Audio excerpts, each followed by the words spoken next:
അടുത്തതായി നമ്മൾ ഉണ്ടാക്കാൻ പോകുന്നത് ബീഫ് വിന്താലു. അപ്പോൾ അതെങ്ങനെയാണ് ഉണ്ടാക്കുന്നത് നമുക്ക് നോക്കാം. ആദ്യം നമുക്ക് ബീഫ് ഒന്ന് മാരിനേറ്റ് ചെയ്യാൻ വെക്കാം. കുരുമുളക് പൊടി 1 ടീസ്പൂൺ, അല്പം ഉപ്പ്, കുറച്ച് ഗാർലിക് പേസ്റ്റ് 1/2 ടീസ്പൂൺ. ഇതിലേക്ക് നമുക്ക് അല്പം 1/2 ടീസ്പൂൺ ഇഞ്ചി ചതച്ചത്, 1 ടീസ്പൂൺ വിനീഗർ ഇതിലൂടെ ചേർത്ത് നന്നായി ഒന്ന് പുരട്ടി കൊടുക്കുക. അല്പം മുളക് പൊടി 1/2 ടീസ്പൂൺ. നമുക്കിതൊരു 20 മിനിറ്റ് മാരിനേറ്റ് ചെയ്യാൻ വെക്കാം. അപ്പോഴത്തേക്ക് നമുക്ക് ബാക്കി മസാലയ്ക്ക് വേണ്ടിയുള്ള കാര്യങ്ങൾ നോക്കാം. ഈ വിന്താലുവിൻ്റെ മെയിൻ ഇൻഗ്രീഡിയൻ്റ് ആണ് കടുക്. 1 ടേബിൾ സ്പൂൺ കടുക് ഉണ്ട്, 1 ടേബിൾ സ്പൂൺ ഉലുവ. ഇത് നമുക്കൊന്ന് പൊടിച്ചെടുക്കാം.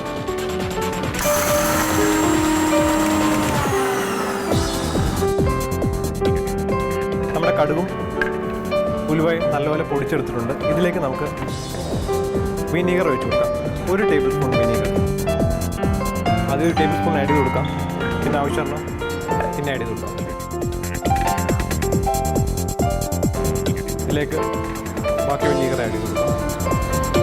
നമുക്ക് ഇച്ചിരി വെള്ളം പോലെയാണ് കിട്ടേണ്ടത്. നമ്മുടെ വിന്താലുവിന് വേണ്ടിയുള്ള ഒരു മസാല റെഡിയാക്കി എടുക്കാം.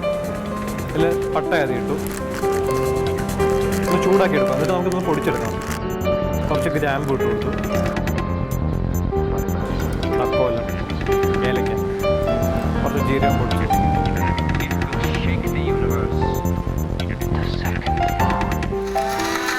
നമ്മൾ വിന്താലു ഉണ്ടാക്കാനായിട്ട് തുടങ്ങാൻ പോകണം. ഇതിലേക്ക് ആദ്യം നമുക്ക് ഒരു കുക്കർ വെച്ചിട്ട് അതിലേക്ക് നമുക്ക് വെളിച്ചെണ്ണ ഒഴിക്കാം. എണ്ണ ചൂടായതിന് ശേഷം നമുക്ക് സവാള, വെളുത്തുള്ളി, ഇഞ്ചി എന്നിവ ചേർക്കാം. സവാള നമ്മൾ 1.5 ഉപയോഗിച്ചേക്കുന്നത്. ഇത് നീളത്തിൽ എരിഞ്ഞിട്ട് നടുക്കൂടൊന്ന് കട്ട് ചെയ്താൽ മതി. കടി പരുവം. ഇതിലേക്ക് നമുക്ക് 2 പച്ചമുളക് ആഡ് ചെയ്ത് ഒരു ചെറുതായിട്ട് കട്ട് ചെയ്തു. ഇതിലേക്ക് നമുക്ക് വെളുത്തുള്ളി ആഡ് ചെയ്ത് കൊടുക്കാം. വെളുത്തുള്ളിയുടെ ആ പച്ചമണമൊക്കെ മാറുമ്പോഴത്തേക്ക് നമുക്ക് ഇഞ്ചി ആഡ് ചെയ്യാം. ഇതിലേക്ക് നമുക്ക് ഒരു 3/4 ടേബിൾ സ്പൂൺ ഇഞ്ചി ആഡ് ചെയ്ത് കൊടുക്കാം.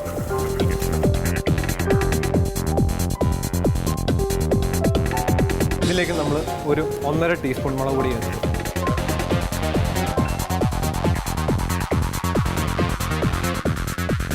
ഇതിലേക്ക് നമ്മൾ 1.5 ടീസ്പൂൺ മല്ലിപ്പൊടി ആഡ് ചെയ്യും. ഇപ്പോൾ ഏകദേശം നമ്മുടെ മസാലയൊക്കെ ആയിട്ടുണ്ട്. ഇതിലേക്ക് നമുക്ക് ബീഫ് മാരിനേറ്റ് ചെയ്ത് വെച്ച് ബീഫ് ആഡ് ചെയ്യും.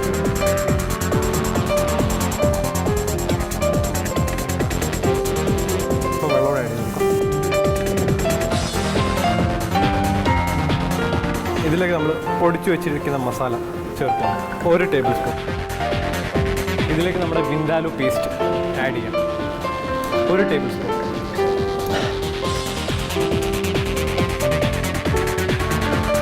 ഇതിലേക്ക് നമുക്ക് ഉപ്പ് ആഡ് ചെയ്യാം.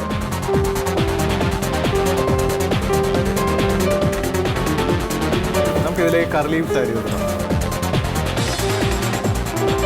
നമ്മുടെ കറിക്ക് ഇച്ചിരി എരിവുണ്ടോ എന്നൊരു ഡൗട്ടില്ലായിരുന്നു. നമുക്ക് ഇച്ചിരി പൊട്ടറ്റോ ഇതിലേക്ക് ആഡ് ചെയ്ത് കൊടുക്കാം.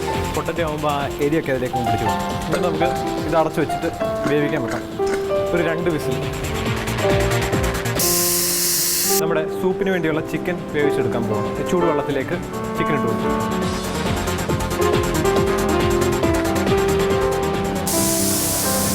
ഇതിലേക്ക് നമുക്കൊരു പൊടിക്ക് ഉപ്പ് ആഡ് ചെയ്ത് കൊടുക്കാം.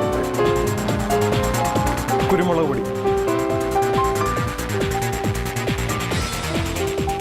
നമ്മുടെ കുക്കറിൽ ഇപ്പോൾ വിന്താലുവാണ് ഇരിക്കുന്നത്. നമുക്ക് തുറന്ന് നോക്കാം. അവസാനമായി നമുക്കിതിലേക്ക് നാരങ്ങ പിഴിഞ്ഞൊന്നും ഒഴിക്കാം. ഒരു ചെറു നാരങ്ങയുടെ പകുതി. നമ്മുടെ സൂപ്പിനുള്ള ചിക്കൻ ഇപ്പോൾ ഓൾമോസ്റ്റ് വെന്തിട്ടുണ്ട്. നമുക്കിതിൽ നിന്ന് എടുത്ത് മാറ്റാം.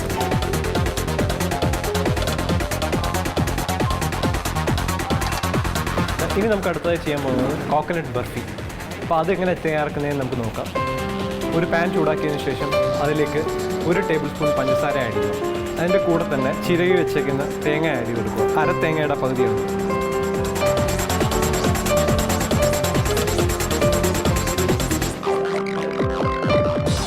ഏകദേശം 10 മിനിറ്റോളം ഇങ്ങനെ നന്നായിട്ട് ഇളക്കി കൊടുക്കാം.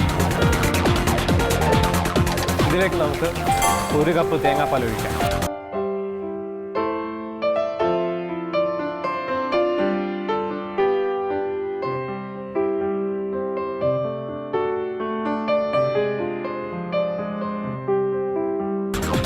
ഇതിലേക്ക് നമുക്ക് നുറുക്കിയ അണ്ടിപ്പരിപ്പ് ആഡ് ചെയ്യാം.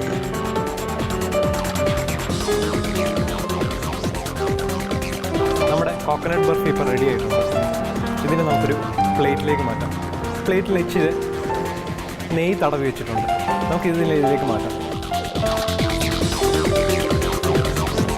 നമുക്കൊരു സ്ക്വയർ ഷേപ്പിൽ സെറ്റ് ചെയ്ത് നോക്കാം. നമുക്കിതിലേക്ക് ബദാം ചെറുതായിട്ട് നുറുക്കി വെച്ചേക്കുന്നുണ്ട്. ബദാം ആയിട്ട്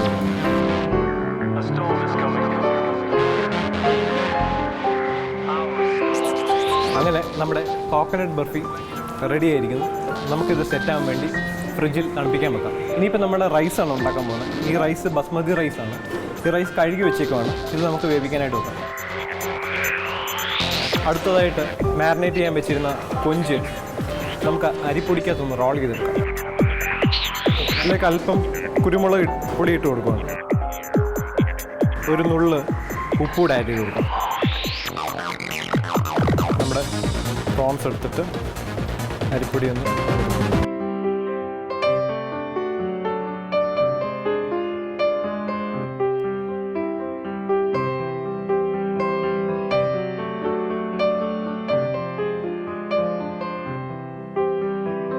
നമ്മളിപ്പോൾ ഉണ്ടാക്കാൻ പോകുന്നത് ഗോവൻ പ്രോൺസ് ഫ്രൈ ആണ്. അപ്പോൾ അതിനുവേണ്ടി നമ്മൾ മാരിനേറ്റ് ചെയ്ത് വെച്ച പ്രോൺസ് വെച്ചു. അതിനുശേഷം അത് അരിപ്പൊടിയിൽ കോട്ട് ചെയ്തു. ഇനിയിപ്പോൾ ഒരു പാൻ ചൂടായതിനു ശേഷം നമുക്കതിലേക്ക് അല്പം എണ്ണ ചൂടായതിനു ശേഷം നമുക്ക് നമ്മുടെ പ്രോൺസ് ഇതിലേക്ക് ഇടാം.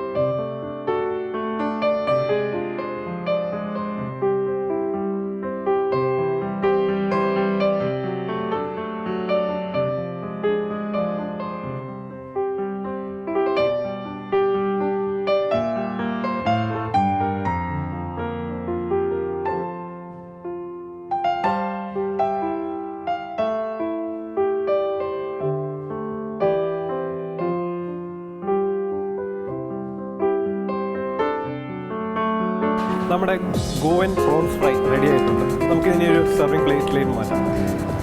ഒരു ടവൽ ഇട്ടിട്ട് അതിലേക്ക് ഇടാം. എക്സസ് ആയിട്ടുള്ള എണ്ണയൊക്കെ മാറിക്കാം.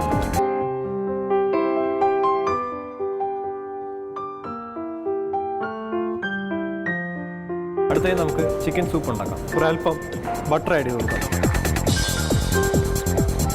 നമ്മുടെ ചിക്കൻ വേവിച്ച് വെച്ചത് ചെറുതായിട്ട് മുറിച്ച് വെച്ചിട്ടുണ്ട്. അതിലേക്ക് ഞാൻ മൈദപ്പൊടി ഇട്ടു. നമുക്ക് ചിക്കൻ കുറച്ചുകൂടി ചെറിയ തിൻ സ്ലൈസസ് ആയിട്ട് നമുക്ക് അരിഞ്ഞെടുക്കാം.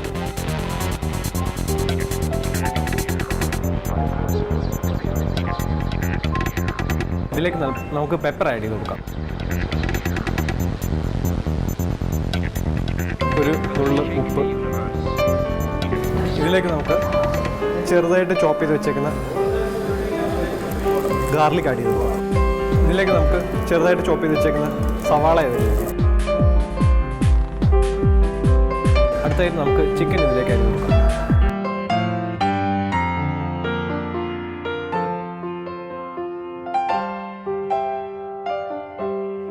ഉണ്ടാക്കാനായിട്ട് വേവിച്ച് വെച്ചേക്കുന്ന ക്യാരറ്റ് ഇതിലേക്ക് ആഡ് ചെയ്യാം.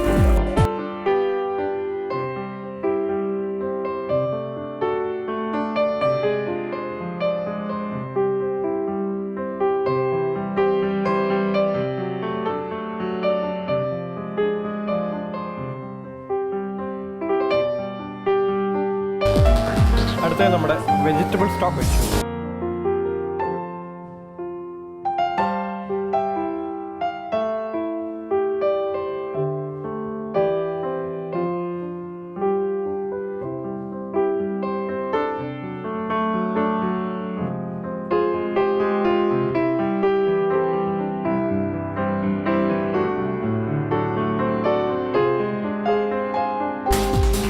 അങ്ങനെ നമ്മുടെ ചിക്കൻ സൂപ്പ് ഓൾമോസ്റ്റ് റെഡി ആയിരിക്കുന്നു. ഇനി ലാസ്റ്റിലേക്ക് നമുക്ക് ഇതിന് മല്ലിയില ചെയ്ത് ഗാർണിഷ് ചെയ്യാം.